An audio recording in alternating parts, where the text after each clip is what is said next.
The sugary snack you devour enters your digestive system and is broken down to simple sugars like glucose.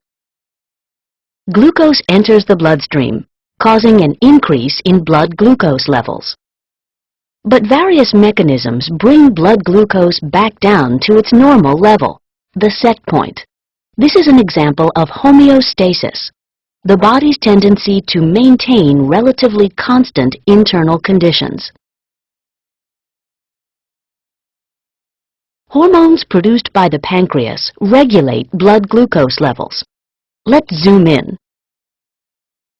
When blood glucose levels are high, glucose molecules leave the blood and enter beta cells in the pancreas. The beta cells respond by releasing the hormone insulin. Insulin enters the bloodstream and is transported to cells all over the body. Let's see what happens in the liver. Insulin binds to receptors on liver cells. This causes the cells to take in more glucose. Inside the liver cells, glucose is converted to glycogen, a storage molecule. Blood glucose levels decrease as glucose is taken up by liver cells and other body cells. As a result, less and less insulin is released by the pancreas, and blood glucose levels stabilize at their set point. This is an example of how negative feedback maintains homeostasis.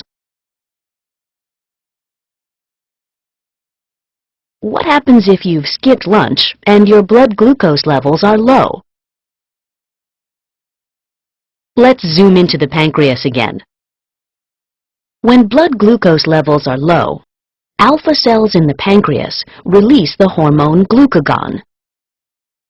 Glucagon enters the bloodstream and acts on target cells in the liver. Glucagon binds to receptors on the liver cells, signaling the liver cells to break glycogen down to glucose. Glucose is released.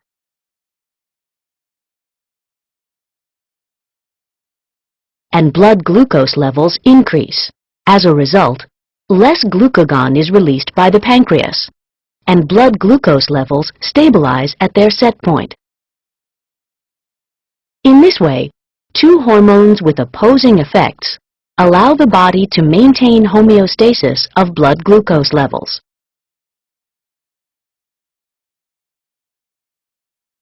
In diabetes, the body is unable to maintain homeostasis of blood glucose levels. In type 1 diabetes, the beta cells of the pancreas are destroyed by the immune system, and so no insulin is produced.